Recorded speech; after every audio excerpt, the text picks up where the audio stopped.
Nah, kita mulai Pak ya. Bismillahirrahmanirrahim. Assalamualaikum warahmatullahi wabarakatuh. Innal hamdalillah nahmaduhu wa nasta'inuhu wa nastaghfiruhu wa natubu ilayh wa na'udzu billahi min shururi anfusina wa min sayyiati a'malina. May yahdihillahu fala mudilla lahu wa may yudlil fala hadiya lahu. Asyhadu an la ilaha illallah wahdahu la syarika lahu وأشهد أن محمدا عبده ورسوله لا نبي بعده اللهم إنا نسألك علما نافعا ورزقا طيبا وعملا متقبلا اللهم صل وسلم وبارك على نبينا محمد وعلى آله وأصحابه أجمعين أما بعد. Ma'asyiral muslimin, para hadirin sekalian, jamaah rahimani wa rahimakumullah. Alhamdulillah, pada pagi hari ini insyaallah ta'ala kembali kita akan melanjutkan pembahasan dari kitab Asbabu Ziyadatil Iman wa Nuqsanihi, yaitu tentang sebab-sebab bertambah dan berkurangnya keimanan, di mana alhamdulillah pada pertemuan bulan lalu kita telah selesai Pak ya dalam pembahasan sebab-sebab yang menambah iman, sebab-sebab yang dapat meningkatkan keimanan seseorang, yaitu paling penting adalah tentang ilmu, di mana di antara sebab yang paling besar yang membuat orang kemudian meningkat keimanannya, bertambah keimanannya adalah dengan ilmu yang bermanfaat. Di mana juga sudah kita bahas Pak ya, bagaimana rincian dari ilmu yang manfaat tersebut, dimulai dari mentadabburi Al-Quran. Ini di antara ilmu yang manfaat adalah kita mentadabburi Al-Quran, mempelajari Al-Quran. Kemudian juga mempelajari sirah Rasulullah Sallallahu Alaihi Wasallam, dan juga kita memperhatikan ciptaan atau ayat-ayat Allah Subhanahu Wa Taala dari alam semesta ini. Nah, ini di antara hal yang paling besar Pak ya, yang memiliki andil yang besar untuk meningkatkan dan menambah keimanan seseorang. Karena ketika seorang kemudian berilmu, bertambah ilmunya kepada Allah Subhanahu wa taala, maka itu akan memotivasi dirinya untuk beramal, untuk melaksanakan ketaatan kepada Allah Subhanahu wa taala. Karena semakin orang itu berilmu, semakin orang itu kenal dengan Allah Subhanahu wa taala, maka otomatis akan semakin bertambah ketakutannya kepada Allah Subhanahu wa taala. Sebagaimana Allah Subhanahu wa taala katakan dalam surat Fatir, "Innama yakhsyallaha min ibadihi al-ulama", bahwa orang-orang yang takut kepada Allah dari hamba-hambanya adalah para ulama, yaitu orang-orang yang berilmu. Maka Imam Ibnu Katsir mengatakan, semakin orang itu berilmu, maka semakin bertambahlah ketakutannya kepada Allah Subhanahu wa taala. Ini adalah sebab-sebab yang dapat meningkatkan keimanan kita. Maka insyaallah taala pada pertemuan kali ini kita akan masuk pada pembahasan yang baru dalam kitab ini, yaitu tentang sebab-sebab berkurangnya, sebab-sebab turunnya keimanan seorang hamba. Nah, sebelum kita masuk dalam pembahasan ini, kembali kita ingatkan Pak ya, bahwa secara umum, secara garis besar, maka bertambah dan berkurangnya iman seseorang itu adalah dengan ketaatan dan kemaksiatan. Ini secara umum Pak ya. Jadi iman orang itu bertambah dengan ketaatan, dan iman orang tersebut turun yaitu ketika dia melaksanakan maksiat. Ini secara umum, secara garis besar. Sebagaimana dikatakan oleh Al-Imam Ahmad bin Hanbal rahimahullah, ketika beliau ditanya tentang iman, apa itu iman? Maka Al-Imam Ahmad mengatakan, al-imanu qaulun wa amal, yazidu wa yanqus, idza amiltal khaira zada wa idza dhayya'ta naqasa.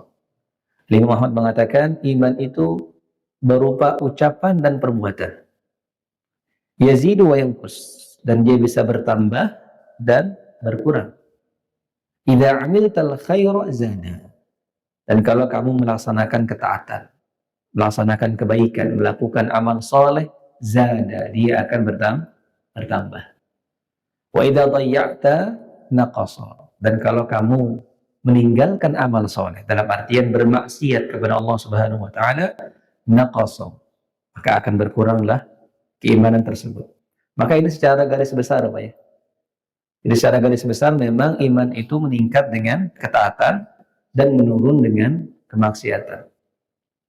Namun pembahasan dalam kitab ini adalah bukan pembahasan secara garis besar, tapi kita akan membahas secara rinci. Apa saja sebab yang kemudian membuat orang itu bermaksiat kepada Allah Subhanahu wa taala. Itu yang akan dibahas gitu, Pak ya. Karena memang tadi secara garis besar ya turunnya iman karena kemaksiatan. Turunnya iman karena orang itu melakukan dosa. Nah, yang jadi pertanyaan adalah apa sebabnya? Apa sebabnya orang itu kemudian bisa bermaksiat kepada Allah? Apa sebabnya kemudian orang itu melakukan dosa kepada Allah Subhanahu wa taala? Maka inilah yang akan dibahas dalam kitab ini. Nah, sebelum kita masuk ke dalam poin-poinnya, dikatakan di mukaddimah di sini tentang pentingnya kita mengetahui sebab-sebab yang dapat menurunkan keimanan. Atau bahkan lebih umum lagi, Pak ya, bahwa seorang muslim itu sangat dianjurkan dia mengetahui tentang keburukan. Ini secara umum. Sehingga seorang muslim itu tidak hanya diperintahkan untuk berilmu tentang kebaikan, tapi seorang muslim juga sangat diperintahkan atau sangat dianjurkan untuk mengetahui keburukan. Kenapa demikian? Karena ketika seorang muslim mengetahui keburukan, maka itu akan membuat dia menghindari keburukan tersebut. Makanya ada sebuah syair yang dikatakan oleh orang Arab, araftu syarra la lisyarri walakin litawaqqihi faman lam ya'rif syarra minan nasi yaqa'u fihi. Dalam sebuah syair mengatakan, araftu syarra la lisyarri, aku mempelajari keburukan. Aku mempelajari keburukan la lisyarri, bukan untuk kulakukan, walakin litawaqqihi, tapi untuk aku hindari. Kenapa? وَمَنْ لَمْ يَعْرِفِ الشَّرَّ مِنَ النَّاسِ يَقَعْ فِيهِ. Karena orang yang tidak tahu mana yang buruk, biasanya dia akan terjatuh ke dalam keburukan itu. Karena dia nggak tahu. Yang di antara kaidah penting, Pak, makanya dulu Hudzaifah bin Yaman dalam sebuah hadis dikatakan dalam hadis riwayat Al-Bukhari dan Muslim, Hudzaifah bin Yaman mengatakan, kana as-sahabatu yas'aluna Rasulullah sallallahu alaihi wasallam 'anil khair wa kuntu as'aluhu 'anil syarr makhafatan ay yudrikani.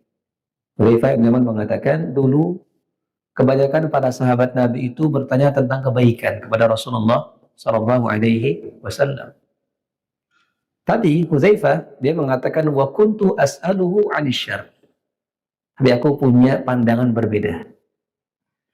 Aku selalu bertanya kepada Nabi tentang dosa. Apa saja dosa itu? Apa hal-hal yang buruk? Apa saja yang terhitung sebagai maksiat? Itu selalu ditanyakan oleh Hudzaifah ibn Yaman. Apa tujuannya? Makhafatan ayyudrikani. Karena aku takut nanti kemudian secara tidak sadar aku terjatuh ke dalam keburukan. Ini Pak ya. Jadi pentingnya kemudian seorang muslim itu tahu mana yang dosa, mana yang salah, mana yang buruk, itu juga penting. Karena dengan demikian kita bisa menghindari perbuatan itu. Karena kita tahu ini buruk, ini dosa. Dusta misalnya, berbohong, ini dosa. Kita tahu, sehingga kita tidak berdosa. Karena kita tahu itu salah. Nah ini penting Pak ya. Kemudian penting seorang muslim itu untuk mengetahui hal-hal yang buruk juga. Makanya kemudian para ulama juga terkadang menulis kitab tentang dosa, ya. Yaitu seperti Al-Imam Az-Zahabi misalnya, beliau menulis kitab Al-Kabair yang berisi tentang dosa-dosa besar. Satu kitab isinya dosa semua. Dan juga Imam Ibnu Hajar Al-Haytami itu menulis kitab Az-Zawajir namanya, sama isinya juga kitab yang berisi tentang dosa-dosa besar. Kenapa ditulis kitab itu? Untuk memberikan pengetahuan kepada kaum muslimin bahwa hal-hal ini adalah dosa, gitu Pak ya. Sekitar ada 70-an dalam kitab Al-Kabair, ada sekitar 70-an dosa besar ditulis oleh Imam Az-Zahabi. Nah, tujuannya adalah agar orang muslim tahu, kaum muslimin tahu bahwa ini dosa, sehingga dihindari. Ini dosa, jangan dilakukan. Ini dosa, harus dijauhi. Nah, maka ini diantara hal yang sangat penting. Nah, termasuk dalam hal ini, dalam masalah keimanan. Ketika kita sudah mengetahui sebab-sebab yang dapat meningkatkan keimanan kita, maka penting juga untuk kita mengetahui apa saja sebab-sebab yang dapat menurunkan keimanan kita, agar kemudian kita jauhi. Jangan sampai kemudian kita terjatuh dalam hal tersebut, kemudian membuat iman kita turun atau bahkan hilang. Na'udzubillah min dzalik. Nah, maka ini mukadimahnya. Nah, lalu apakah atau apa saja sebab yang disebutkan oleh Syekh Abdul Razak Al-Badr hafizahullah dalam kitab ini yang dapat menurunkan keimanan kita? Maka beliau membagi menjadi dua kelompok, Pak ya. Dalam kitab ini Syekh Abdul Razak Al-Badr hafizahullah membagi ke dalam dua kelompok sebab-sebab yang dapat menurunkan keimanan seseorang. Jadi kelompok yang pertama, beliau membahas tentang sebab-sebab internal. Jadi sebab-sebab yang datang dalam diri kita. Dan nanti yang kedua, itu nanti ada sebab-sebab eksternal, sebab-sebab yang datang dari luar, yang membuat orang itu kemudian bermaksiat, yang membuat orang itu kemudian melakukan dosa, sehingga turunlah keimanannya. Maka kita mulai dulu dari sebab yang internal, apa ya? Sebab dari dalam diri kita. Apa saja sebab yang ada dalam diri kita yang membuat kita kemudian bermaksiat, yang dengannya kemudian turunlah iman kita. Maka yang pertama dari sebab internal adalah al-jahlu, adalah kebodohan, ketidaktahuan. Ini diantara sebab yang paling besar yang dapat membuat orang itu bermaksiat, kemudian turun imannya. Ini sebab yang pertama. Dan itu ada dalam diri kita, internal kita, yaitu ketidaktahuan, kebodohan, al-jahl. Karena sebagaimana sudah kita bahas bahwa ilmu itu diantara sebab terbesar yang membuat orang meningkat imannya, maka sebaliknya berarti kebodohan itu merupakan sebab terbesar juga yang membuat kemudian iman orang itu turun. Kenapa? Karena orang yang berilmu, kata para ulama, orang muslim yang berilmu, dia akan tahu mana yang buruk, mana yang baik. Sehingga dia kemudian bisa menghindari perbuatan dosa dan maksiat. Nah, kalau seandainya orang tidak memiliki ilmu itu, orang tidak tahu ini buruk, orang tidak tahu ini dosa, orang nggak tahu ini salah, maka dia pasti akan melakukan itu. Dan dia tidak merasa bersalah ketika dia melakukan hal tersebut, kalau orang tidak punya ilmu.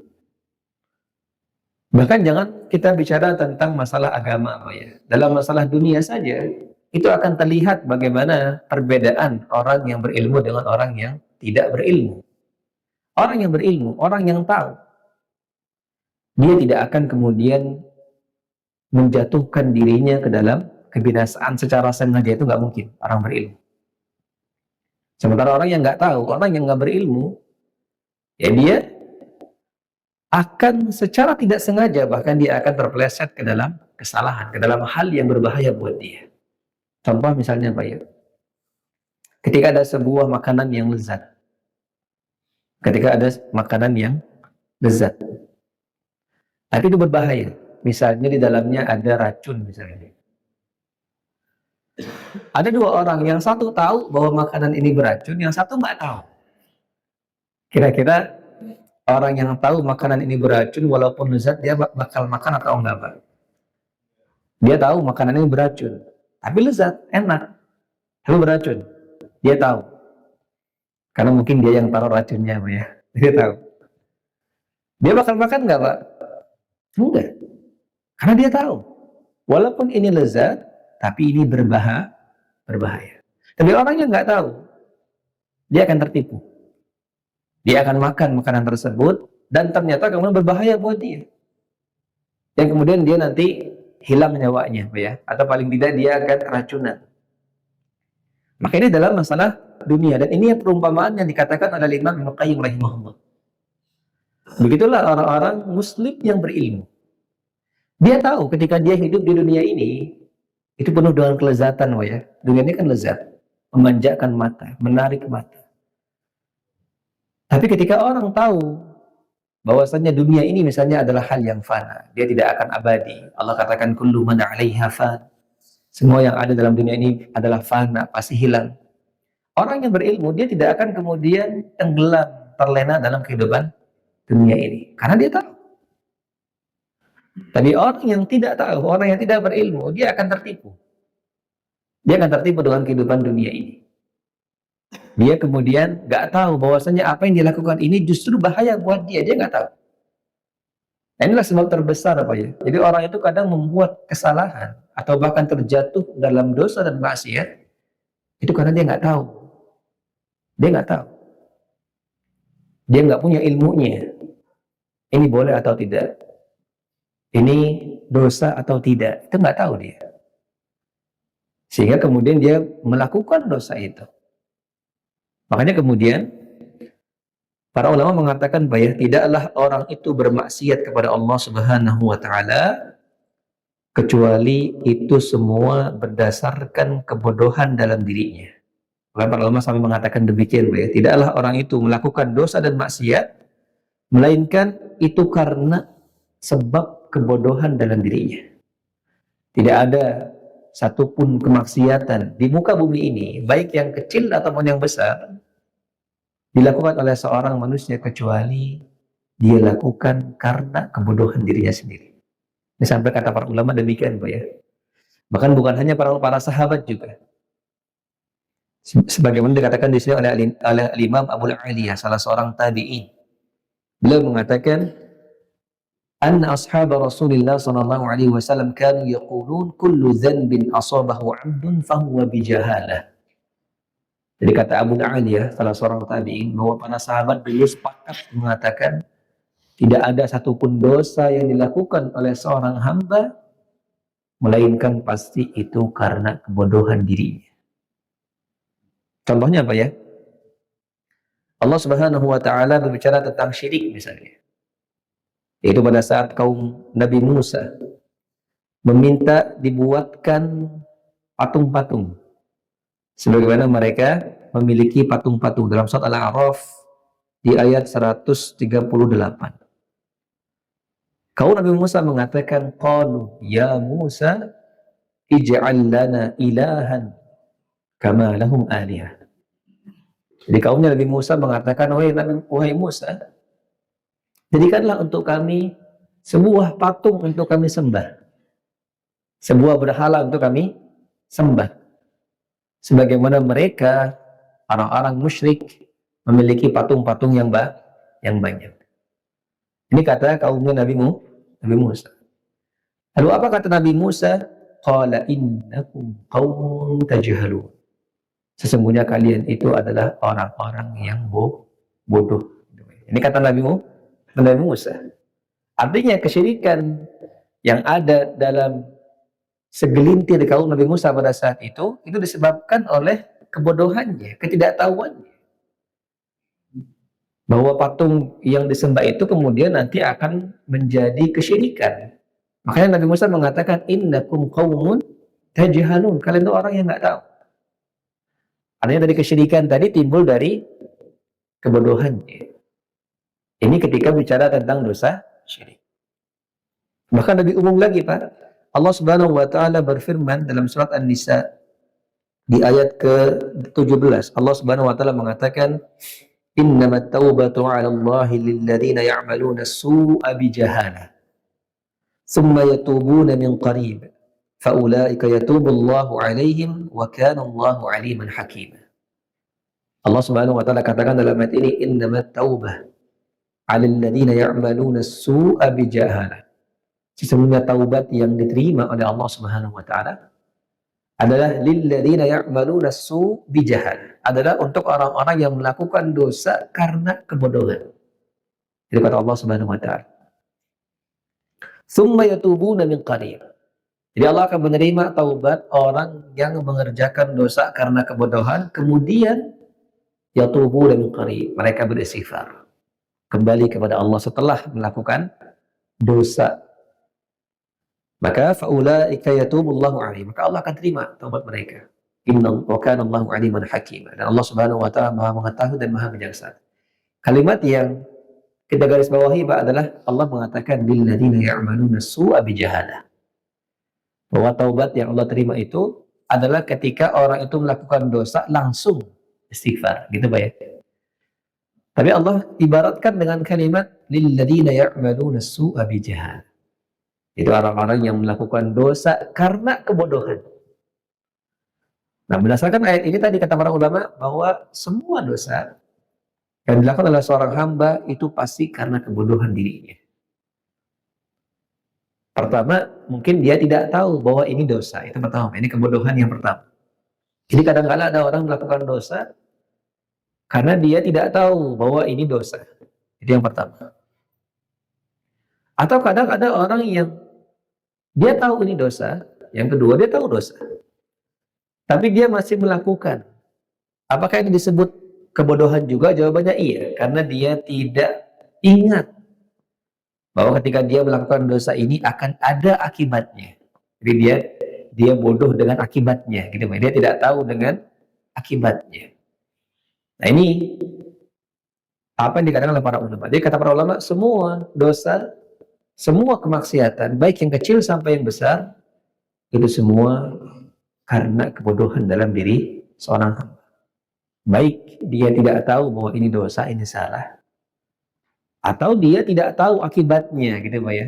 Dia meremehkan. Dia tahu ini dosa. Dia tahu misalnya berdosa adalah haram, nggak boleh berdosa. Dia tahu mencuri haram, tapi dia masih melakukan.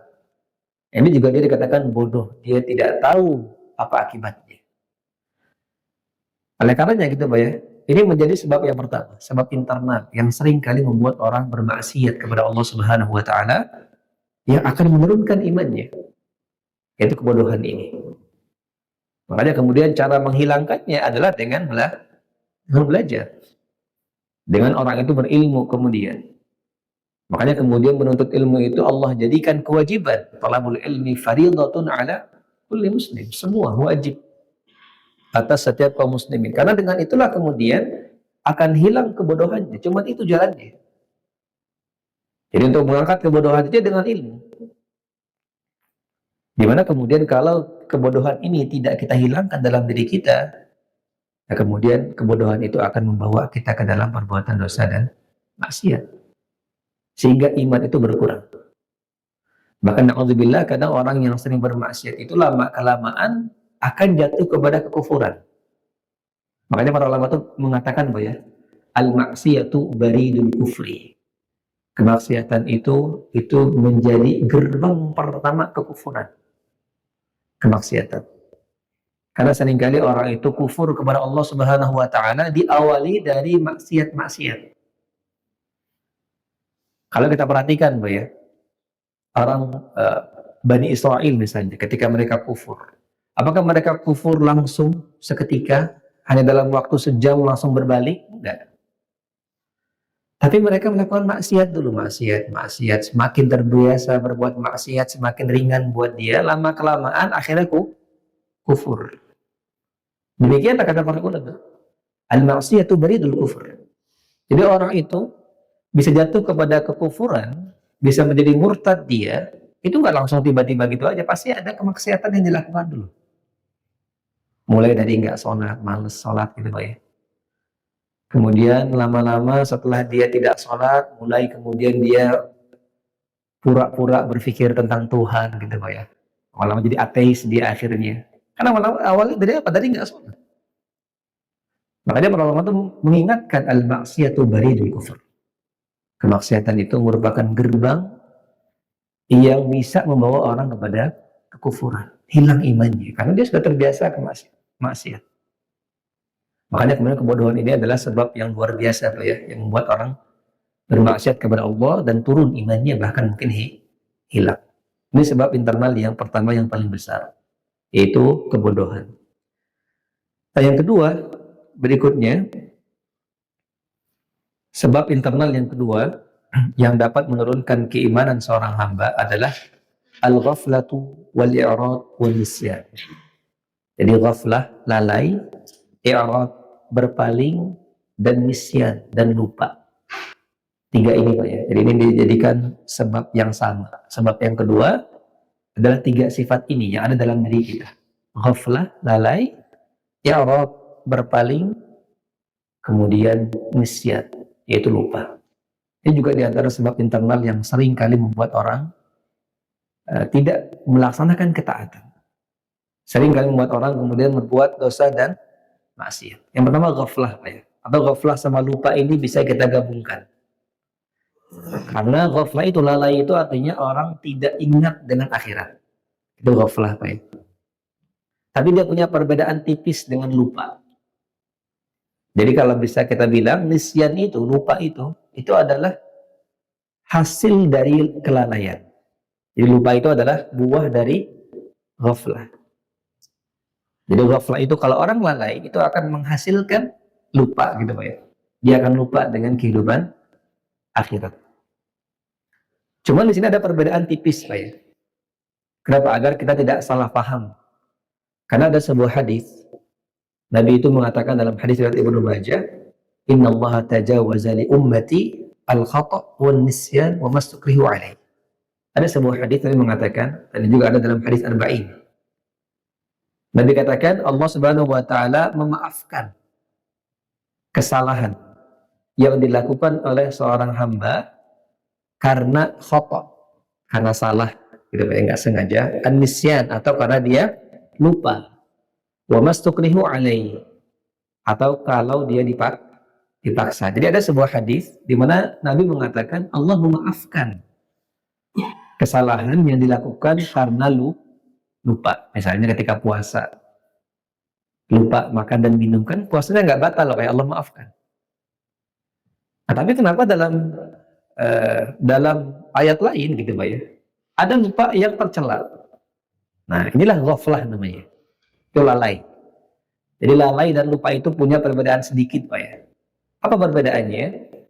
Para ulama mengatakan seperti dikatakan oleh Al-Asfahani, beliau mengatakan bahwa ghaflah itu adalah sahwun ya'tari min qillati tahaffudzi wat tayaqquz. Jadi ghaflah, lalai itu adalah lupa yang dihasilkan karena kurang maksimal dalam menjaga. Atau dalam bahasa lain, Pak ya, lalai itu adalah lupa yang kita pilih, lupa yang disengaja.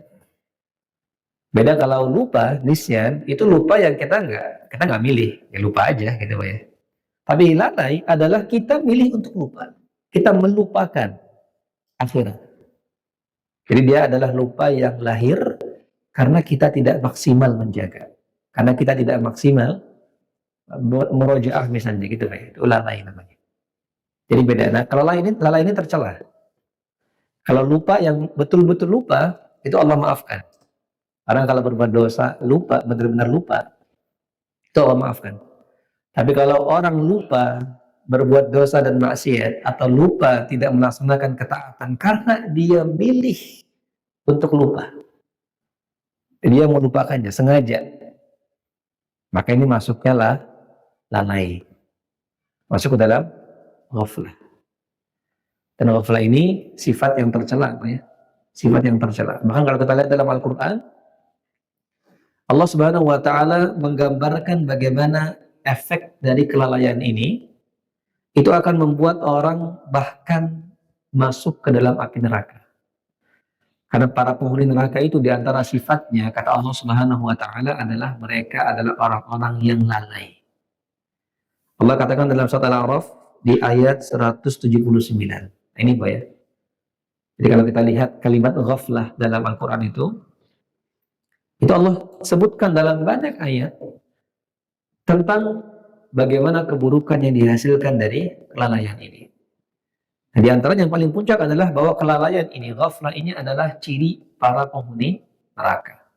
Allah katakan dalam surat Al-A'raf 179, "Walaqad dzara'na li jahannama katsiran minal jinni wal ins." Kata Allah Subhanahu wa taala, sungguh telah kami ciptakan penghuni neraka dari golongan jin dan manusia. Lahum qulubun la yafqahuna biha. Mereka dulu punya hati, tapi hati mereka tidak dipakai untuk merenung, memahami. Walahum a'yunun la yubsiruna biha. Mereka juga punya penglihatan pada saat mereka hidup, tapi tidak mereka gunakan untuk melihat kebenaran.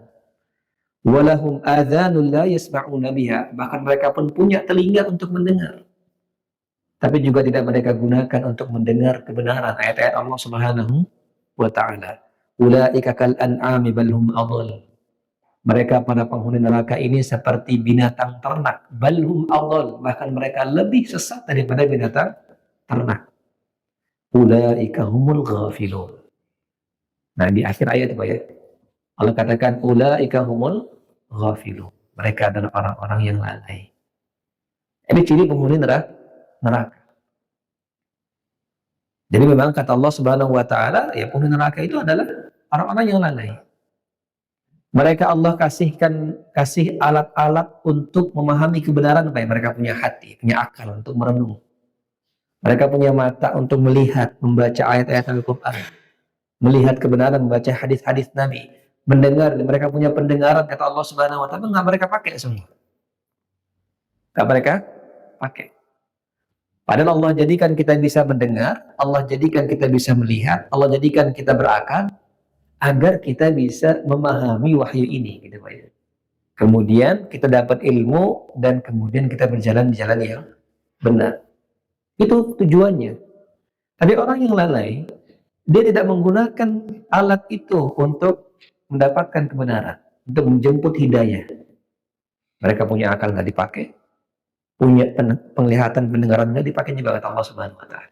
Ulaika humul ghafilun. Mereka penghuni neraka adalah orang-orang yang lalai kata Allah Subhanahu wa taala. Maka ini Pak, ini kelalaian. Ini seringkali membuat orang kemudian dia nggak taat. Atau bahkan dia berbuat dosa dan maksiat karena kita lalai. Lalu bagaimana cara mengobatinya? Cara mengobati lalai ini adalah dengan mengingat Allah, berzikir. Nah ini Pak, ini diantara cara mengobati kelalaian. Ya, karena lalai tadi kan lupa Pak ya, tapi lupa yang dipilih, lupa yang sengaja. Maka bagaimana caranya agar kita tidak lupa? Ya selalu mengingat berarti. Selalu berzikir, selalu bermuhasabah terus. Dan ini Allah katakan Pak ya, dalam Al-Quran, dalam surat Al-A'raf, dalam surat yang sama. Di ayat 205, Allah sudah kasih solusinya untuk menghilangkan kelalaian ini. Jadi ketika Allah tadi di ayat 179-nya cerita tentang penghuni neraka adalah orang-orang yang lalai, masih di surat yang sama Al-A'raf, di ayat 205-nya, Allah ceritakan solusinya. Bagaimana cara kita agar tidak menjadi orang yang lalai. Allah katakan, wazkur. Jadi ingatlah, berzikirlah kamu, wazkur rabbaka. Hendaknya kalian itu mengingat Rabb kalian. Berzikir kepada Allah Subhanahu wa taala fi nafsika tadarru'an wa khifah wa dunal jahri minal qaul. Dikata Allah, berzikir. Ingat Tuhanmu dalam dirimu. Tadarru'an, dengan penuh tadarru', perenungan, penghayatan. Wa khifah, dengan suara yang lembut. Wa dunal jahri minal qaul, tidak teriak-teriak. Allah katakan berzikir. Dan Allah katakan bil ghudu wal asal, dan berzikirlah kamu di setiap pagi dan petang. Jadi Allah katakan ingat terus sepanjang waktu. Bil ghudu wal asal, baik di pagi ataupun di malam hari. Wala takun minal ghafilin. Di akhir ayatnya Allah katakan, dan janganlah kalian menjadi orang-orang yang lalai. Ini solusinya Pak ya. Dalam Al-Quran itu Allah sudah ceritakan keburukan lalai, dan Allah juga sudah ceritakan solusinya. Jadi wazkur rabbak, kata Allah. Ingat Tuhanmu terus. Fi nafsik, dalam dirimu, tadarru, dengan penuh tadarru. Ketundukan hati, wa khifah, dengan suara yang lirih. bil ghudwi wal asal, pagi dan malam. Terus berzikir kepada Allah Subhanahu wa taala. Wala takun minal ghafilin. Dan jangan kalian menjadi orang-orang yang lalai. Dan zikir ini banyak Pak ya. Zikir yang paling tinggi ya Al-Qur'an, baca Quran juga zikir. Allah katakan dalam surat Al-Hijr di ayat 9, "Inna nahnu nazzalna dzikra wa inna lahu lahafizun." Sesungguhnya kamilah yang menurunkan zikir.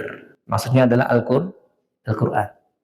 Wa inna lahu lahafizun, dan kamilah yang akan menjaga Al-Qur'an. Makanya Al-Qur'an itu adalah masuk ke dalam kategori zikir. Zikir yang paling tinggi adalah baca Quran. Nah, dengan zikir-zikir lain juga, subhanallah, alhamdulillah, Allahu akbar. Ini termasuk dalam zikir. Ini untuk mengobati kelalaian. Nah, adapun berpaling, Pak, ini juga berpaling merupakan sebab internal yang membawa keburukan juga, berpaling. Kalau lalai tadi adalah lupa yang disengaja, kalau berpaling enggak, dia sengaja berpaling. Ini lebih parah lagi daripada lalai, Pak ya. Kalau lalai itu adalah karena lupa tapi disengaja, dan itu sudah tercela, apalagi orang yang sengaja berpaling. Sengaja dia nggak mau tahu, Pak ya. Atau berpaling dari agama Islam, na'udzubillah min dzalik. Dia tahu kebenaran agama Islam tapi berpaling. Atau dia tahu kebenaran tapi dia berpaling. Ini juga diantara sebab yang sering kali membawa keburukan. Bahkan Allah katakan dalam surat As-Sajdah di ayat ke-22, Allah katakan, "Waman adzlam mimman dzukkira bi ayati rabbih tsumma a'rada 'anha." Allah katakan waman adzlam, dan siapa yang paling zalim daripada orang-orang yang ketika diingatkan ayat-ayat Allah tsumma a'rada 'anha, kemudian mereka berpaling. Jadi Allah katakan itu orang paling zalim. Waman azlimu, tidak ada yang paling zalim. Siapakah orang yang paling zalim daripada orang yang ketika diingatkan tsumma a'rada 'anha, dia kemudian berpaling, nggak mau dengar, nggak mau tahu. Ada orang ingatkan, nggak mau tahu. Padahal agama kita ini agama nasihat, Pak ya. Nabi katakan ad-dinu an-nasihah. Agama kita itu adalah agama nasihat. Artinya apa? Orang muslim, ketika Nabi katakan bahwa agama ini nasihat, maka orang muslim dia harus menasehati saudaranya dan dia harus menerima ketika dinasehati.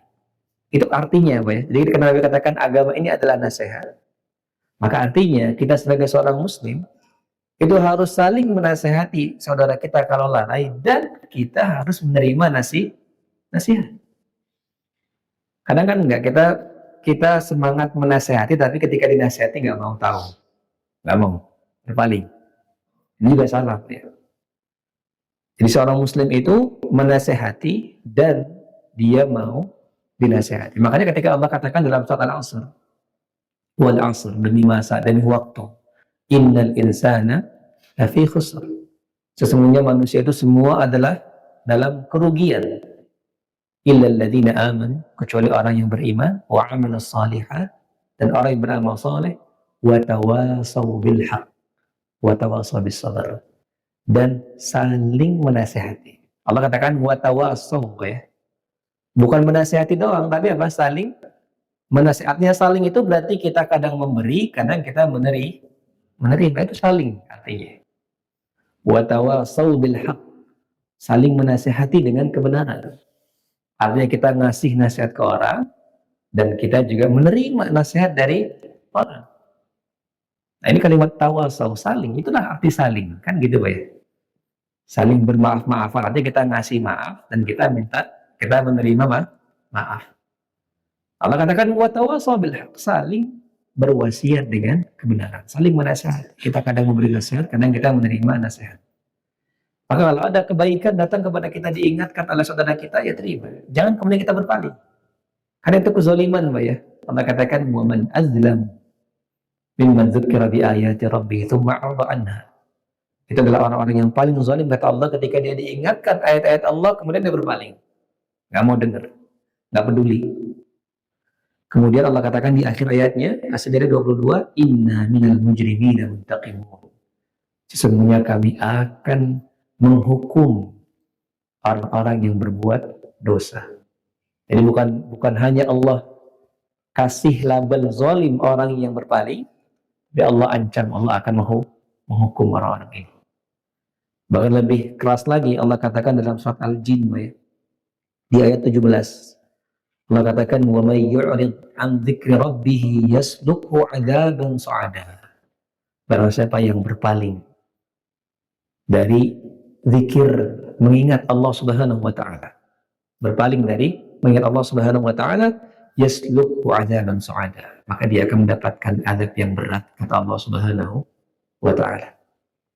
Maka ini sebab yang kedua dari sebab internal. Dan yang terakhir ada 3 sebab internal yang dikatakan oleh Syekh Abdul Razak.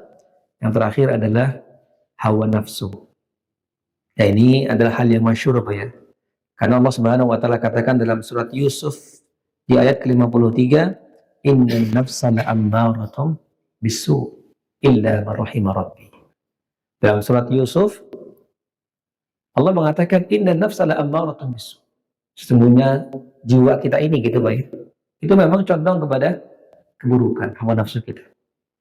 Illa man rahima rabbi, kata Allah Subhanahu wa taala, kecuali, ini cerita tentang perkataan Nabi Yusuf Nabi Yusuf bilang, inna nafsa la'ammaratun bisu. Sesungguhnya hawa nafsu itu senantiasa mengajak kepada keburukan.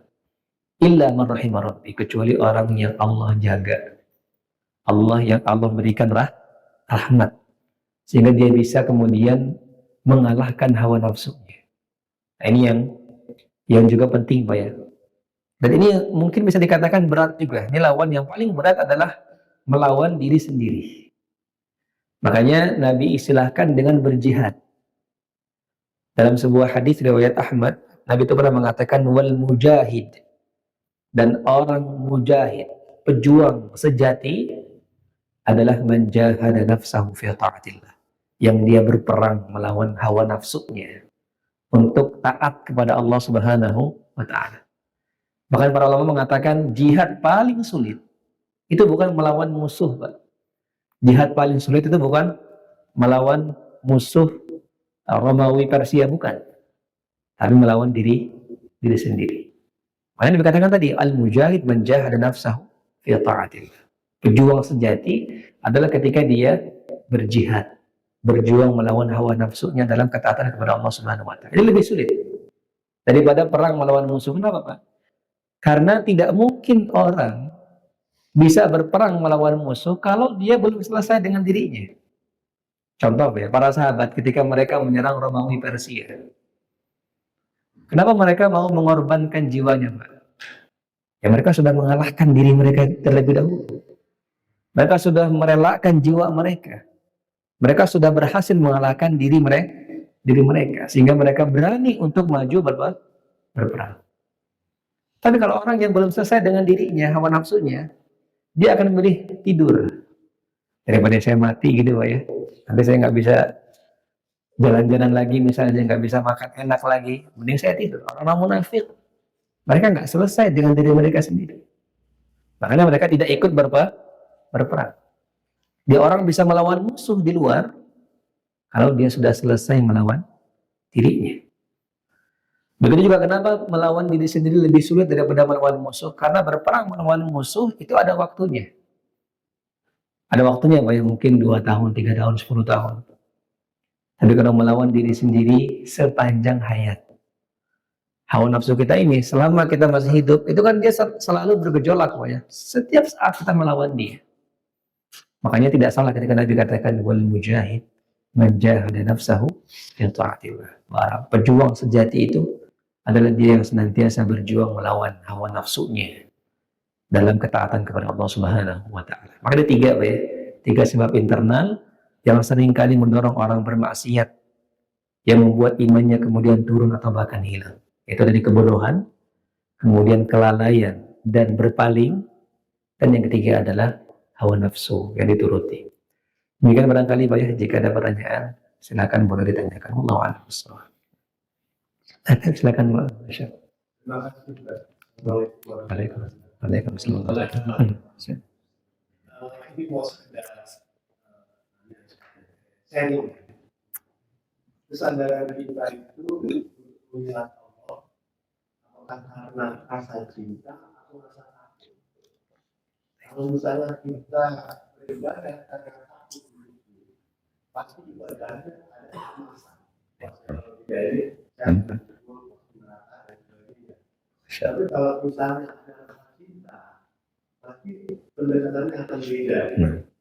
Jadi gimana kalau misalnya kita membandingkan itu, kalau yang nafri, kabur, dan sebagainya, pendekatan ketakutan itu memang wajar. Tapi bagaimana dengan orang yang beriman? Ya, Masya Allah. Pendekatan ketakutan, takut akan ancaman dan itu jadi semuanya. Karena bagaimana ketakutan, kecemasan, adalah bagian yang tidak terpisahkan. Jadi gimana sudut pandang yang paling pas untuk menyatukan antara rasa cinta, rasa suka dengan rasa takut? Gimana? Ya, Masya Allah. Nah, betul Pak. Nah, sebenarnya hal ini itu memang sudah dibahas gitu oleh para ulama. Kalau itu Masya Allah. Mereka itu dari dulu, makanya ada istilah yang diistilahkan para ulama yang disebut dengan rukun ibadah. Rukun ibadah itu artinya rukun bagaimana seorang itu menjadi hamba yang benar, sehingga dia bisa beribadah dengan maksimal, dengan betul-betul benar ibadahnya. Maka ada 3 kata para ulama, di mana orang itu kalau ibadah harus punya 3 ini, yaitu cinta, harap, dan takut. Jadi memang itu dibahas Pak ya, ada cinta, harap, dan takut. 3 hal ini itu harus ada semua. Walaupun kalau kita bicara per individu, nah kadang beda Pak ya. Ada yang dia harus lebih ditakuti, ada yang diiming-iming gitu Pak ya. Jadi memang kalau per individu pendekatannya beda. Cuma secara umum 3 ini harus ada. Jadi cinta, harap, dan takut. Tidak boleh hilang salah satu. Nanti dijelaskan juga oleh Imam Ibnu Qayyim rahimahullah. Yang paling penting itu cinta. Jadi, cinta itu kalau diibaratkan seekor burung, kata Ibnu Qayyim, dia kepalanya. Dimana burung kalau kepalanya hilang, mati dia. Nah sama seorang muslim, kalau cintanya hilang, maka ibadahnya akan mati. Dia nggak bakal sholat, karena orang itu mau sholat, mau puasa, mau dia zakat ngeluarin uangnya, itu karena dia cinta. Gitu Pak ya. Itu sebagai kepala. Sedangkan rasa takut dan harap sebagai sayap. Ini harus seimbang. Jadi nggak boleh burung kalau sayapnya panjang sebelah, dia nggak bisa terbang. Maka harus seimbang. Di mana rasa takut ini itu membuat orang kemudian tidak berbuat maksiat. Itu karena dia takut gitu ya. Jadi ada istilah para ulama itu al-khawfu hajiz. Jadi rasa takut itu dia jadi benteng yang membentengi orang dari kemaksiatan. Ketika dia pengen bermaksiat, oh dia takut Allah itu azabnya keras gitu ya. Allah marah ketika kita bermaksiat. Sementara harapnya juga penting agar orang tidak putus asa.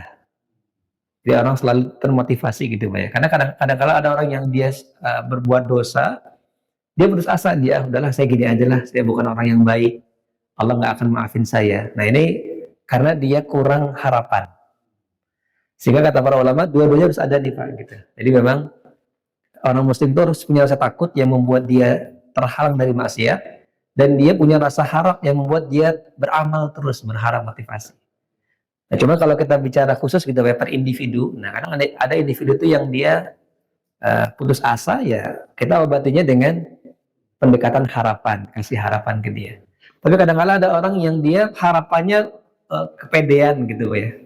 Jadi saya nggak apa-apa lah, saya buat dosa, nanti Allah kan maha pengampun kan gitu. Kadang ada orang kayak gitu. Masa sih Allah nggak ngampuni saya? Nah, ini kan takutnya kurang, maka ditumbuhkan rasa takut. Jadi pendekatannya kalau per individu beda, tapi itu semua memang ada gitu Pak ya. Seperti itu. Wallahu a'lam bishawab. Masyaallah. Ada lagi mungkin Bapak? Sudah Pak ya? Ayo, demikian. Insyaallah taala kita akan lanjutkan pada pertemuan berikutnya di pembahasan yang terakhir, yaitu sebab eksternal Pak ya, yang dapat menurunkan keimanan seorang hamba. Demikian barangkali, mudah-mudahan manfaat kita semuanya. Lebih kurangnya saya mohon maaf. Subhanakallahumma wa bihamdika, asyhadu an la ilaha illa anta, astaghfiruka wa atubu ilaik. Assalamualaikum warahmatullahi wabarakatuh.